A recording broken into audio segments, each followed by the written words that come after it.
Vincent, vous avez été puni hier. Vous avez été forcé d'écouter les discours solennels de deux chefs d'État, Vladimir Poutine, Joe Biden. Oui, ce concours d'éloquence planétaire, eh bien, c'était mardi gras pour les chaînes info.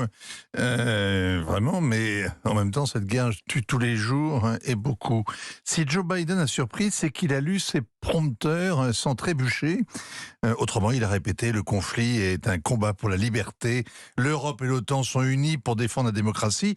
Il n'a pas parlé du monde libre, ni de l'empire du mal, mais son discours renvoyait à la guerre froide. Sa machine à remonter le temps était installée au bon endroit, au palais royal de Varsovie, rasé pendant la guerre et reconstruit à l'identique 30 ans plus tard. La mise en scène de son intervention en plein air, face à la foule, mais derrière une ville blindée quand même, ça évoquait le meilleur discours de John Kennedy, son fameux « Ich bin ein Berliner ». Joe Biden n'a pas dit aux Polonais « nous sommes tous des Ukrainiens », mais il a juré « l'Ukraine ne sera jamais une victoire pour la Russie, jamais, avis à Vladimir Poutine ».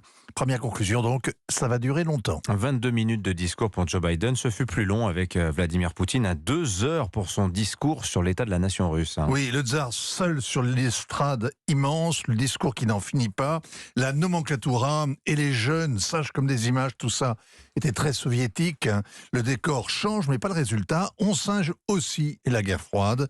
Poutine n'a pas l'air malade, mais il se victimise. Il ne se repent pas d'une offensive qui devait durer 5 jours. Il ne dit rien de la situation du front. Il ne donne aucun objectif précis à cette guerre qu'il persiste à appeler opération militaire spéciale. Il dit juste qu'elle est existentielle. La Russie est une civilisation et sa survie est en jeu.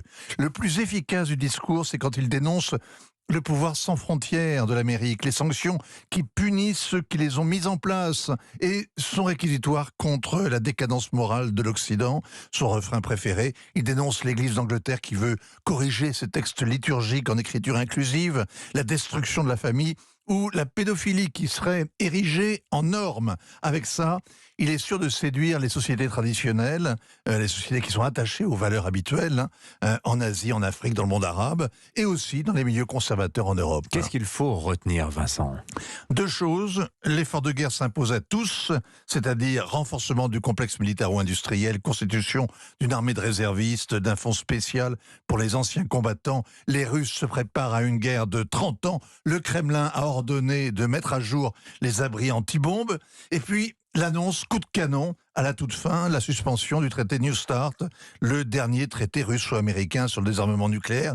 Dans les faits, il était gelé depuis 2 ans, mais Poutine ne vient donc pas de relancer la course aux armements nucléaires, mais c'est vrai que c'est décidément une très mauvaise semaine pour ceux qui s'inquiètent du risque nucléaire, après l'annonce que l'Iran enrichit l'uranium à 84% et les tirs de missiles balistiques de la Corée du Nord.